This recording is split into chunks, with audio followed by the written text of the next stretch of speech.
We started the morning section with Balinas, also known as Apollonius of Tyana, one of the great alchemical geniuses of all time, who applied his knowledge to many fields. And we talked about your role as being a modern alchemist, so that it's not just about physics. It affects every aspect of our lives. Mm-hmm. We talked about what space is, how that relates to time. We discussed the role and the function of information as an activity of space, and we got a really good idea of the fractal, scalable nature of everything, which makes a big difference to us as individuals, and that finding infinity or eternity literally isn't a grain of sand, because at the very small we find the very large through our understanding of scale.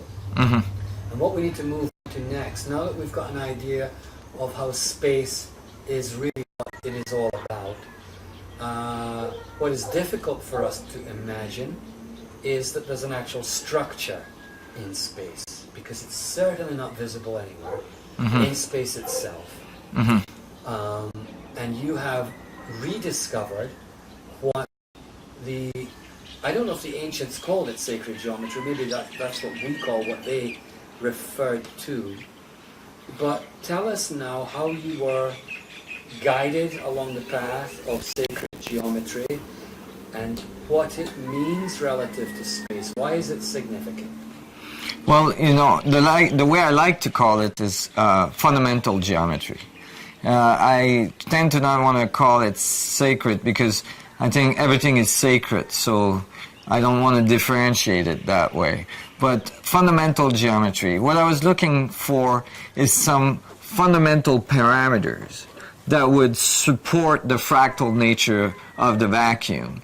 And, you know, it was crucial. I thought, you know, if nature emerges from the vacuum and returns to the vacuum, and the vacuum has structure, by looking at nature I should be able to find what that structure is. And so I started to, you know, I was an outdoorsman. I was a professional skier for many years, a mountain climber, backcountry skier and all this.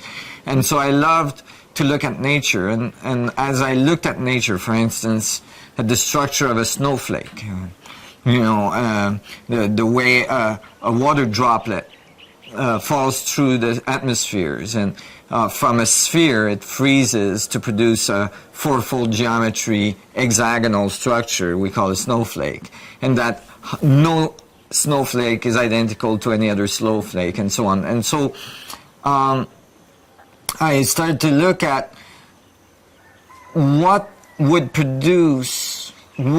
be the ultimate geometry that the vacuum, or the fundamental geometry that the vacuum could assume to produce everything we see in nature. And it was clear to me that nature actually produced very specific spherical boundary. That is, that when you observe nature carefully, it produces spheres, you know, like planets, suns, even the halo of galaxies are spheres, you know, cells, and so on. And so I thought, okay, well, that's the part that is the expansion part. It's the part we see. It's the radiative part. It's the convex part. I was looking for the structure of the vacuum. What would be, you know, the fundamental structure that allowed the sphere to pop out in space, the vacuum to divide. And so I looked carefully, and there was one more parameter that had to be fulfilled by this geometry. It had to be in perfect equilibrium. And I mean by that a dynamic equilibrium, because if it has infinite amount of energy, if the vacuum has infinite amount of forces in it, for it to appear to us as the vacuum, it had to be in perfect equilibrium, so that it wouldn't show to us as some force, but it would all cancel out to what we thought as zero, the potential energy of all things. And so I started to look at various geometries. I started to look at the structure of, you know, plants and flowers. And might have to wait till this. That's very important. Let me recap that. So, the sphere is fundamental to the external manifestation of the 0.1%. The sphere is central. Planets, cells, atoms, etc. However, what would it be in the unseen part of the vacuum that would be able to put that out in such a way that it doesn't cause imbalance in any part of the system? Right, so that it would be invisible. So that it would appear to us as the vacuum still, right? If there was a symmetry in the structure of the vacuum, then something, the energy would appear to us. We would say, oh, there's something, right? So, but because we think there's nothing, then that means all that energy that we know the vacuum is incredibly dense, right? 10 to the 93 grams per centimeter cube, had to be in perfect balance symmetry so that it appeared to us as the vacuum. And so that was a clue for me. It was a clue that the geometry of the structure of the vacuum had to be absolutely symmetrical and had to be in perfect equilibrium. Like all vectors had to be able to be canceled, so it looked like nothing. And so I started to look at geometry intensely. And through various channels, I realized that, the vacuum structure would have to be the more compact, the most, compact geometry opposite to the sphere, right, which is the radiation side, which is the largest, the most surface geometry. So it would be the minimum geometry would be the vacuum, the part that's collapsing. And so I looked at that and I realized that the tetrahedron, all right, which is like a pyramid with a triangle base, is the smallest, most stable, most compact geometry in which all vectors, all edges and faces are equal. And so I started to look at the tetrahedron, which the Pythagoreans called the tetrasect. They thought it was the foundation of creation, the tetrahedron. Buckminster Fuller had it as an isotropic vector metric, which he thought as well was the fundamental blueprint of creation. And so it seemed that many giants, many very advanced thinkers had thought of the tetrahedron as something very fundamental. Then I realized that the relationship between the tetrahedron and the sphere was very special. You wouldn't think so, because one is very curved space and one is vector space, right? And so you wouldn't think that they would relate to each other very well. Yet when you take a tetrahedron and you put it in a sphere, so one point is at a pole of the sphere, the other points intersect the sphere at approximately 19.47 latitude, which bisects the spheres exactly in 2/3, 1/3. So it's a perfect division of the sphere. And then you put a reverse tetrahedron in there and you get perfect quarters and so on. And so there is this elegant relationship between the smallest surface and the largest surface in the geometry. One, the largest surface, the sphere, which is the most unstable, it has no internal vector geometry, and the other one, the highest stable structure. So that became a very good contender for the structure of the vacuum. And I started to study it more and more, and I realized that it couldn't be just one tetrahedron, because the universe is polarized, because everything spins, and so when you have spin, you have polarity. And so it had to be at least two tetrahedron. But if you put two tetrahedron base to base to each other, you don't get a sphere, you get an oval type of structure. And so I had to push one into the other. And when I did so, all sorts of things start to happen. You get an octahedron cavity in the middle, which is a pyramidal structure. And the pyramidal cavity in the middle can be divided again and so on. And all of a sudden, you start to get this kind of fractal structure that developed to 64 tetrahedron. And this is what I ended up with.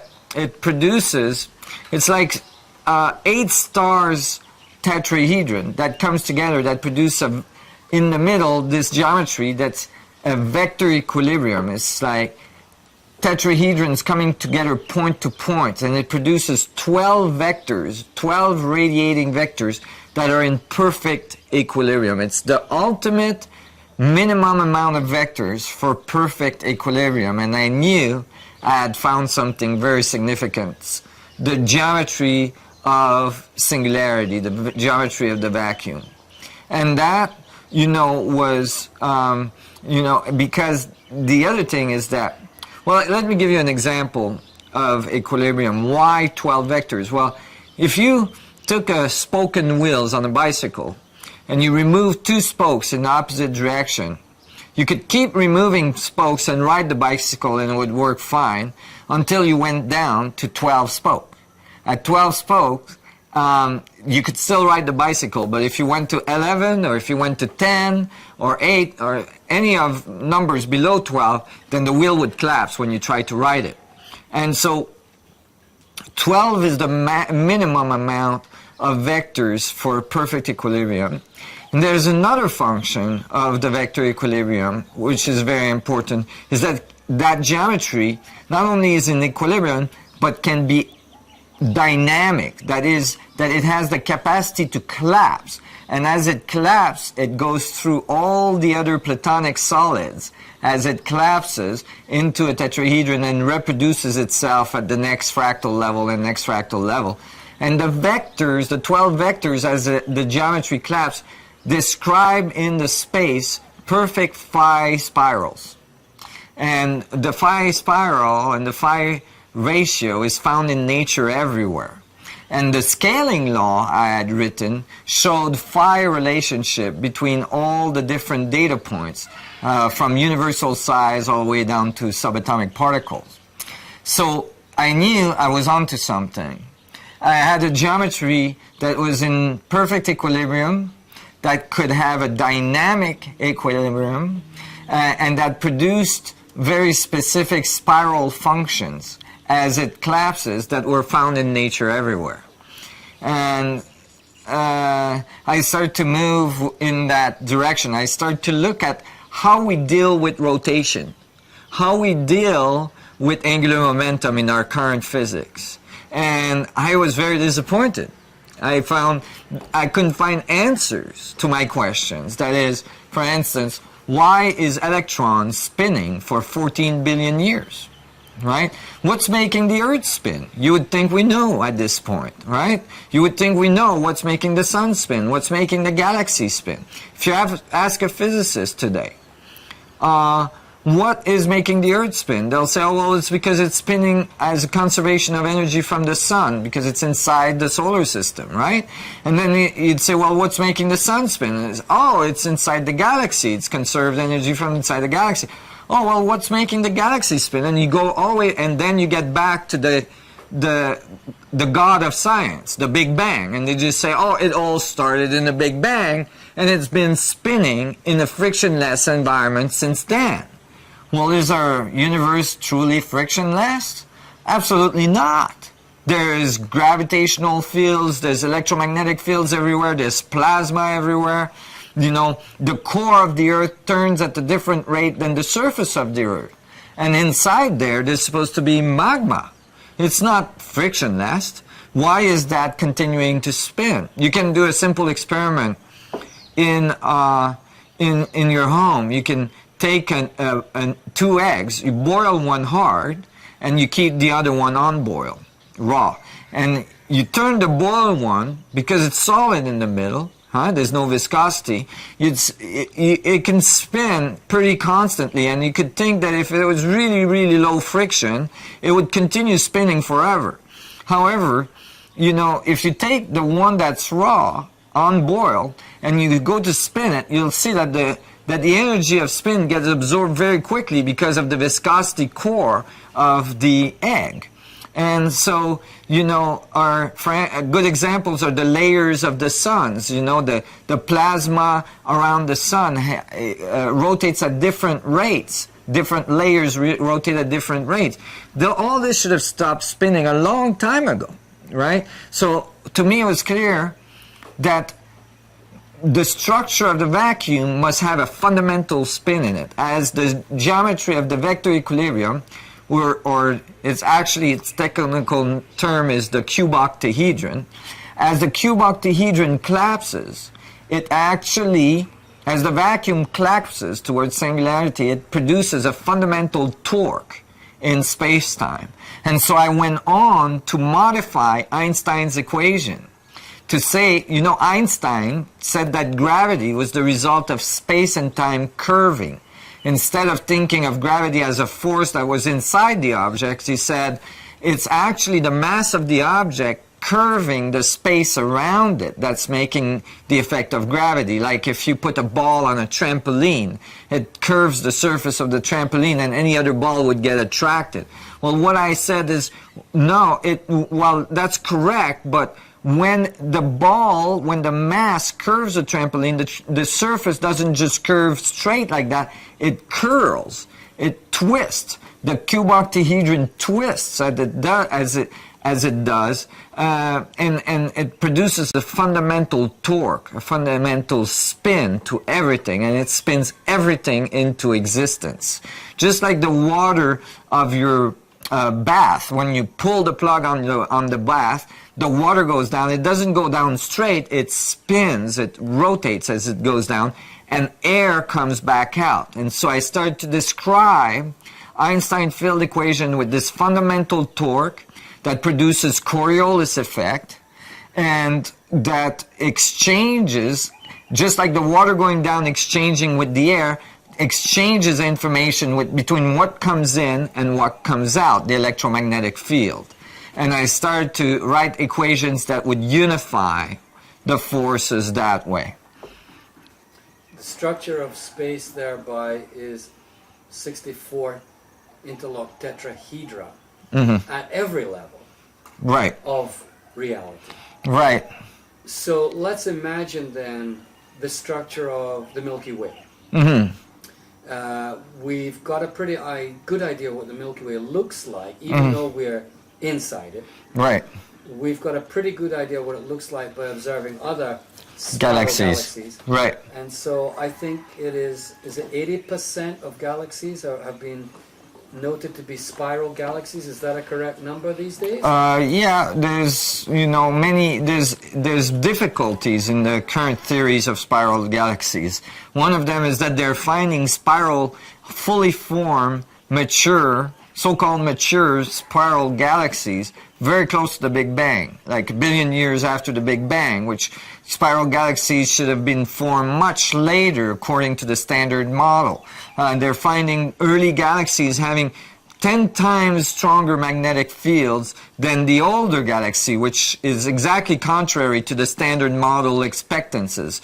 The standard model would say that the galactic the magnetic field of galaxies gets stronger as they get older. Here they're finding the younger galaxies have a much stronger magnetic field, and so on. And so there's issues about the galactic structures. Now all these issues confirm that there's a fundamental torque in space-time that's spinning the galaxies into existence.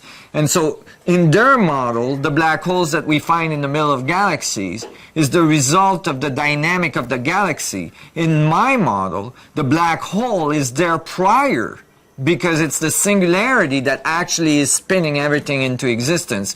It's the vortex, the black hole is the singularity, is the vortex in space and time already, and then eventually matter gathers around it and it becomes apparent to us.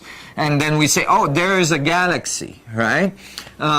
So the black hole is there as a source instead of as a result. And that's why very early in my theory, I started to predict that we were going to find black holes at the center of all galaxies, which at the time was travesty, you know, and eventually that's exactly what they found. Every single galaxy that we've analyzed seemed to have a black hole at the center of it. How do they surmise that using current models and equipment? How can they say that the center of galaxies billions of light years away have black holes at the center? What's the technology? Oh, in general, it has to do with the X-ray emission and gamma ray emission that we see from the center of galaxies. From that analysis, you can approximate what the gravitational field strength would be, and that tells you if there's a black hole or not. So it was fairly recent that we got tremendous radio wave gamma ray activity from Sagittarius A, which is approximately center of our galaxy. So that was repeated at other levels of distance from us, using the technique that you've just described. Right. So that is it? How much of a consensus is it now that just about every galaxy has a black hole at its center? Oh, it's pretty well accepted by, you know, most of the cosmological community. But that's only in the last maybe decade? Yeah, in the last decade, absolutely. I mean, when I was saying that 15 years ago, it was travesty to say that there was a black hole at the middle of all galaxies. You know, in general, I got in a lot of trouble for saying that. I mean, I got in a lot of trouble for saying, and I still do, get in a lot of trouble for saying the sun is a black hole.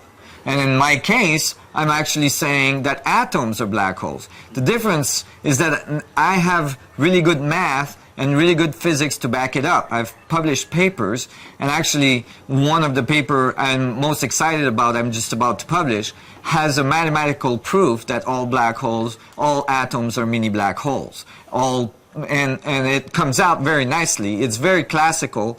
There's no, you know, uncertainties involved. There's no, it's all classical mechanics. And it comes out with the correct decay rate for the atom, and many things pop out very naturally out of it. And it's very beautiful, and it's simple. And so I think it's very accurate. And but actually, you can see now that we have technologies that allows us to see very close to the event horizon of black holes in cosmological sense, like very close to the surface of event horizons of black holes and supermassive black holes at the center of galaxies. And what we're finding is that they're spinning at the speed of light, and, you know, or very near the speed of light. And that's really remarkable, and it's modifying a lot of the standard model. Again, this is something my theory predicted, because in my theory, black holes are produced, what we call a black hole, or the event horizon of a black hole, is produced because there's a fundamental torque in space-time, and that fundamental torque increases the velocity as the radius decreases. Just like a ballerina bringing her hands in, or the figure skater bringing her hands in, or his hands in, as they spin, starts to spin faster and faster. When the radius reduces with the torque of space-time being present, right? As the radius gets shorter and shorter for a certain mass, eventually you reach the velocity of light. And that should be the correct description of a black hole. A rotating speed of light. Okay, let's redefine a black hole. A rotating vortex moving at the speed of light. Correct. With the highest amount of gravity available in that space. Is that correct? With a gravitational field strong enough to overcome the electromagnetic field, so that energy now moves inwards towards singularity instead of moving outward. Thus light cannot escape from it. That's right. However, in this view, because torque is involved, because the geometry of the cube octahedron is involved, the geometry of the sphere is modified. The solution to black holes from Einstein field equation. So what we did is we took Einstein field equation and we added a torque term in the stress energy tensor of the equation, and it produced Coriolis effect in the metric of space. And so because of Coriolis effect, now the sphere or the boundary of a black hole is no longer a perfect sphere, but it's actually a double torus. A torus is a geometry of a donut, if you'd like. And a double torus is two donuts on top of each other that makes a sphere-like structure with two vortices going to the middle. And in the middle is a little point of infinite density we call the singularity. So now it's no longer a sphere. It's a sphere with two vortices going to singularity in the middle, like a donut. But because of Coriolis effect, one is turning in one direction, the other one in the other direction, right? Just like the hurricanes on Earth, in the north hemisphere turns in one direction, and the typhoon on the southern hemisphere turns in the other direction, and so on. Like if you put water going down the drain, you know, on the equator, you walk one side of the equator, go down in one direction, you walk the other side, it'll go down the other direction. The Coriolis effect demands the double torus effect. And what's in the middle of a torus? What's in the middle of the donut? Well, in the middle of the donut is the vacuum. So actually, in the middle of the black hole, where you would expect the maximum amount of mass, if the black hole is a donut, is a torus, then in the middle is the vacuum. And that's why the vacuum has infinite density. And that's why the vacuum connects all things. Is because it's actually, imagine everything being a pinch on space-time, every atom being a little pinch on space-time, but it has a hole in the middle, so the vacuum is present in all of the holes that connects all things. So the vacuum is everywhere. It's connected to all those singularities. And that's why you can't get rid of the vacuum. It actually, the boundary of the black hole, which now we've defined from the subatomic particle all the way to the universal size, it's just different scales of the same thing, is all connected through this vacuum pinch and is all the source of the vacuum. Just like the vortex in the pool is not separate from the pool, it's a dynamic of the pool itself. So this is something that now brings us to our own galactic system. We call it the Milky Way. A typical spiral galaxy, 120 light years across. Mm-hmm. Our solar system is approximately, 30 from the center? We're on one of the outer galactic arms. Yeah, we're about 1/3 down. But 1/3 down, so 30, yeah. 30 something. Right. From us to the center of the galaxy. Mm-hmm. Mm-hmm. And a very important point, I think, to bring up here is the movement of our solar system vis-a-vis the movement of the galaxy, keeping in mind that the same geometry applies to us and that the sun itself is also a double torus. Torus, yeah. That the galaxy is a double torus. Mm-hmm. So they're related in that sense, Mm-hmm. but they also have a movement through space relative to each other, Right. whereby the solar system circumnavigates the center of the galaxy in approximately 230 million years, which could be thought of as a very, very gigantic precessional cycle, I suppose. Right. When did we get this information, by the way? Where did 230 million years come from? I'm interested. Well, you know, it's an estimate from what we see, the relative motion of everything we see in the Milky Way. So it's an estimate, and there's all sorts of issues about that estimation, you know, including, you know, that it's not necessarily very well matched to the theory of the Big Bang and so on, and conservation of energy and all this. But in general, it's accepted that it takes about 230 to 250 million years to complete one rotation. But as well, we are rotating in the arm of the galaxy that's moving out. So we're not just rotating this way, but we're rotating this way. And that's what I was getting to, is that, you know, the double torus model that comes out of the math that we've written by modifying Einstein field equation matches nicely what we see in nature. Like when you look at the galaxy, that's what you see. You see a bulge in the middle where there's a huge black hole, and then you see a disk, a very flattened disk, and then you see the stars at the edge of the disk. They go into what is called the Galactic Halo, which is kind of a big sphere around the whole thing, and it has two huge vortices going back to the black hole in the middle. And so we know that stars go from the disk out into the halo and back into the disk in this continuous feedback function, you know, that is predicted by a torquing space-time model. And so that's very, and you know, it's very telling that you find this, and you find it at the galactic level. You find it in the plasma dynamics of the sun. You see the double torus, the way the plasma is moving inside the sun. You see it on Saturn and Jupiter and all this stuff. And so, and you see it even in the weather systems on the Earth. For instance, hurricanes and weather systems go from the equator up to the poles and back to the equator. They don't go across each other. It's like two toruses.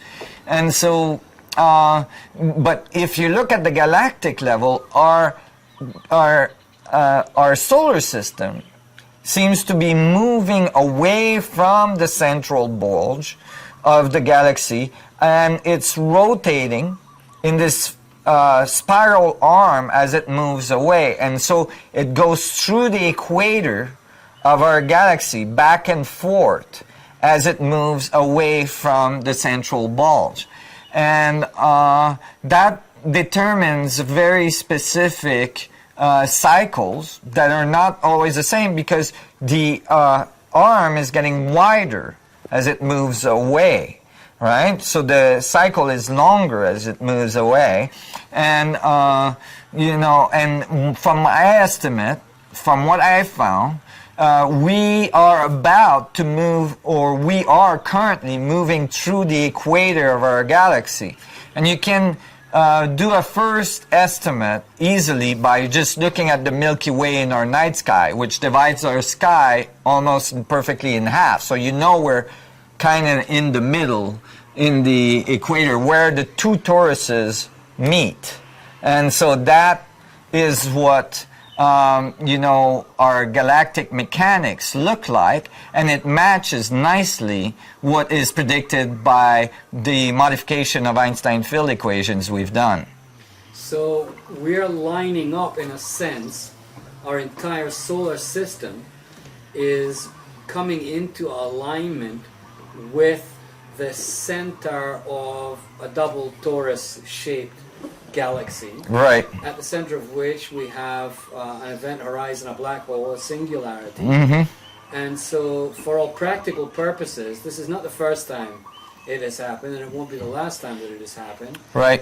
We don't know the exact age of this galaxy, but every 230 million years there's going to be one complete circuit, which is not the same as one alignment with the galactic center. Do we know how long this takes? This spiraling motion, it is increasing, you said, because the width is increasing. Right. But have we got any idea of how much time is involved in that part of the mechanics? There's many debates about this, and you know, but there is more and more evidence that there is specific changes in our, you know, in our evolution that occurs every time this crossing occurs. And Precisely. right, and so recently papers have been published on this, and showing that we're most likely about to go through or are going through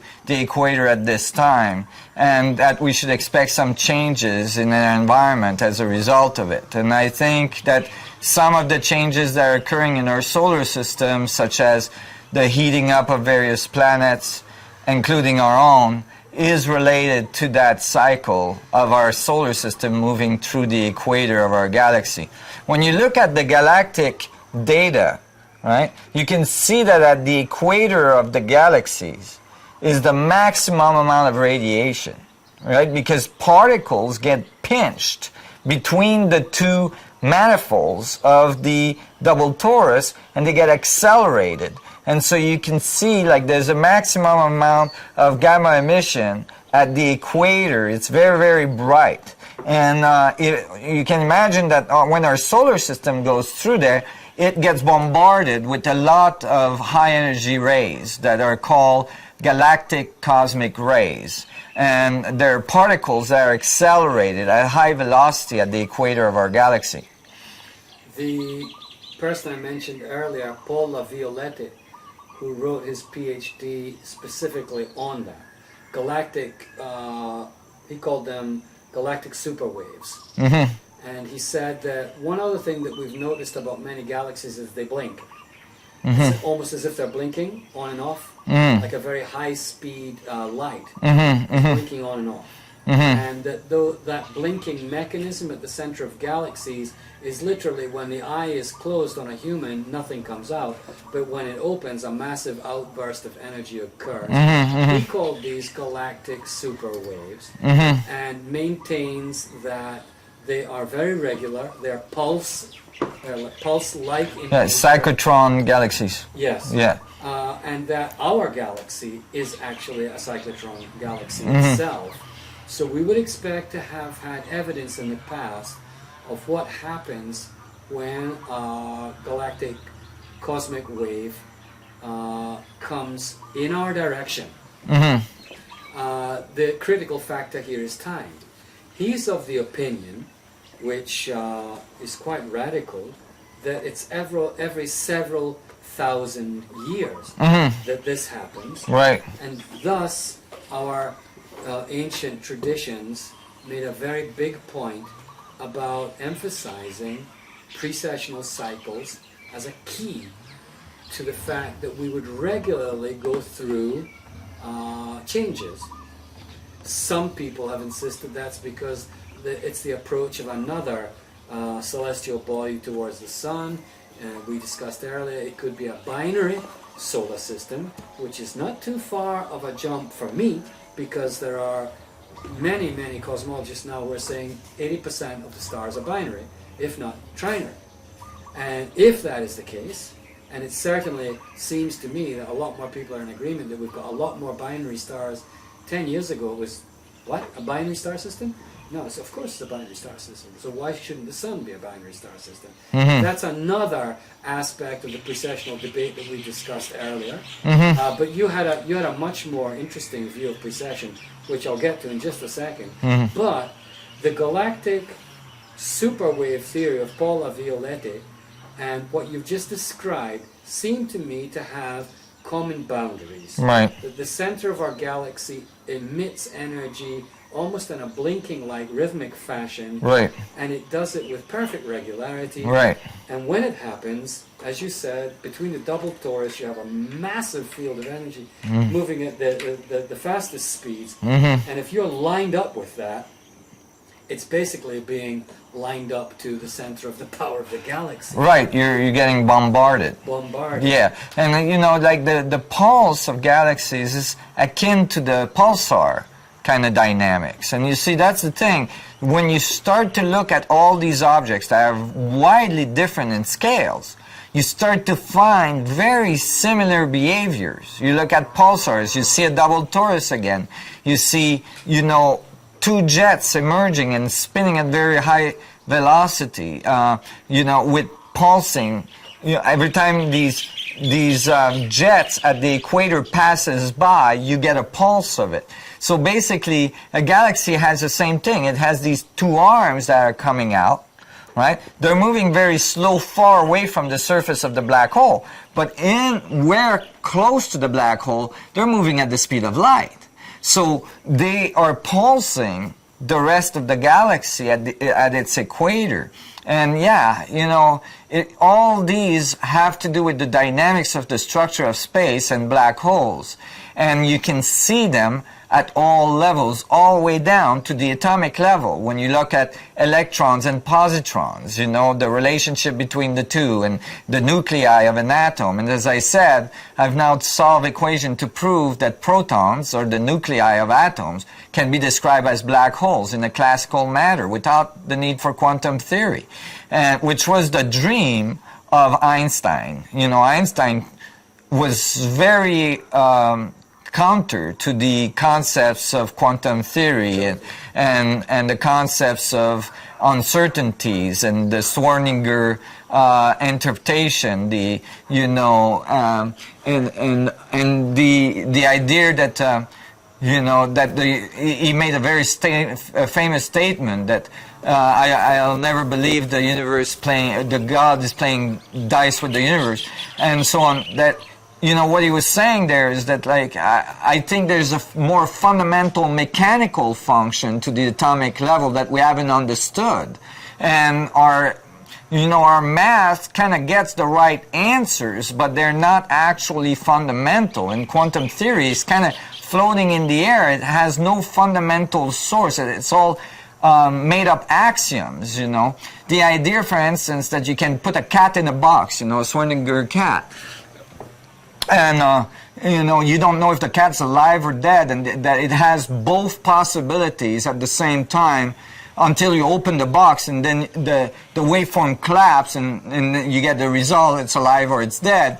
Well, that's a nice mind experiment, but it has little to do with the universe, meaning the universe is not confused about the state of the cat, only the human being outside the box. But the box is not going to isolate the cat from the universe. The universe knows exactly what's going on with the cat. So it's irrelevant to the universe, and to base our mathematics on such a mind experiment and to think that we can extrapolate the universe from it, to a certain extent we can, but it's highly imprecise. And what I mean by that, we claim that quantum theory is the most precise theory ever conjured, but it only predicts somewhat accurately, the hydrogen atom, and anything else after that is very large approximation as we go further and further. So what I'm saying is that, there is, I think, more fundamental mechanics to the atomic level. And these mechanics have to do with black hole physics, and it has to do with Einstein field equations, and if they're rendered properly for the nuclei of atoms, you can start to think of atoms as these very powerful mini black holes, and that's why they keep on spinning for an eternity, for billions and billions of years. It's inherent. Spin is inherent to them. Yeah. Schrödinger's cat is a really good example of how human beings can literally conjure up all kinds of hallucinations about reality that have nothing to do with reality. Right. And this is, it used to fascinate me, the observer effect. Yeah, okay. And lots of people in those days in the New Age circuits were talking about the observer effect. When you look, the cat's there. When you don't look, the cat isn't there, or it's alive, or it's dead. Right. And like you said, if the universe was that capricious, we'd have a very, very, very chaotic system indeed. Where, if half of us, supposing we're half awake and half asleep, and maybe we're observing some of the time and not the rest of the time, how does that work? Right. It gets really, really complicated. And so, by what you have discovered with your new equations, if they are quote-unquote proven to be correct, is it reasonable to say that most quantum physicists are going to be out of a job? Should we stop for a minute? I'm just wondering. Yeah, this is really, it's not usable anytime when he's, Yeah. it's not usable, right? Well, it's not usable for the film, but the amount of depth that we were too complex for film. It's good for book. It's way too complex for film. We're already into Einstein field equations and very, very difficult ideas about Schrödinger's cat and quantum physics, which, you know, I mean, 95% of humanity is just not going to draw. But the question was, should these equations be proven unmistakably to be correct? Then it really is the death knell for quantum physicists in a sense, is it not? Because it will prove that the theory is basically wrong. Yeah. Highly. I mean, how serious is it for quantum physics? Oh, it's the death of It's quantum. death. Yeah, that's right. Because I'm solving the atomic structure in a completely classical, semi-classical way, Yeah. and Using their own weapons, basically. right, using Einstein field equation, which Einstein always felt could be used to describe the atomic world. The problem is that Einstein at the time and the world at the time didn't really believe black hole existed. They were very exotic concepts. Everybody thought, well, you know, that's part of the solution to Einstein field equation. That is probably just the math, you know. We're probably never going to see a black hole. We're never going to find one.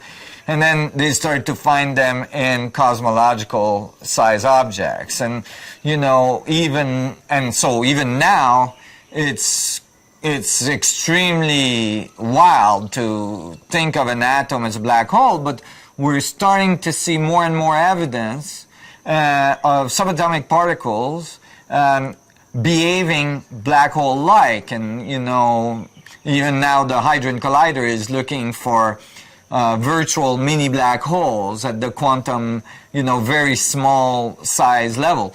And so, you know, it's becoming more and more acceptable. And at the time, black hole theory was just completely exotic. So to think of atoms as black holes was not even, that didn't even enter people's mind.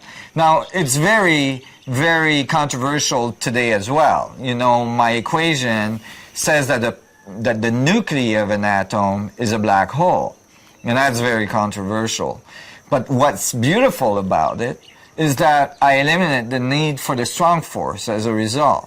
Because when you calculate a proton-sized black hole, you find that it produces the exact amount of gravity to overcome the repulsion of the charge of the particles in the center of the atom. So it actually gets rid of one of the biggest foundation of quantum theory, which is the strong force. So that goes away automatically, and you find that the strong force had to be put in to overcome the fact that they hadn't considered the nuclei of an atom as a black hole. What about the weak force, the weak nuclear force? Or is that in the same bag? Right. Eventually, you can get rid of the weak nuclear force as well, because the decay of the atom is now a classical function of a black hole radiation. A black hole, you know, what you could call Hawking radiation type of phenomenon. And so all of a sudden you're left with only two forces, gravity and electromagnetic field, and you've unified the field. Now you don't have a different set of physics for the quantum level and a different set of physics for the universal level. They're unified together. You have a true fractal system. Yeah. Absolutely. So a lot of people are going to give you a lot of resistance, because when you've invested your entire life in extremely esoteric quantum theory that you can share with very few people, except these rather arrogant intellectuals who believe that you're not up to that level of understanding, which drives most people, including myself, up the wall. Because I believe in Occam's razor. And this is surely a fundamental principle of science. As we know, Occam was a medieval philosopher. And his idea was, given any set of explanations for anything whatsoever, the simplest, just about on every occasion, will turn out to be the one that's right. Exactly. We know that to be the case. It's been proven to be the case again and again and again. And yet we have now more cosmology theories than ever before. We have more scientists now working on Earth than the entire amount of scientists through all of history put together, which is astonishing. It means there are more scientists now than ever, but it also means there's more confusion than ever, because there's no agreement. And surely this is a time for all of the scientists to come out with a huge placard saying, what about Occam? To each other and go, what about Occam? Is anybody paying attention here?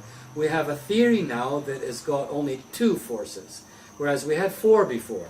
Which is simpler? 2 is simpler than 4. All right, let's have a look at this now. Let's investigate this.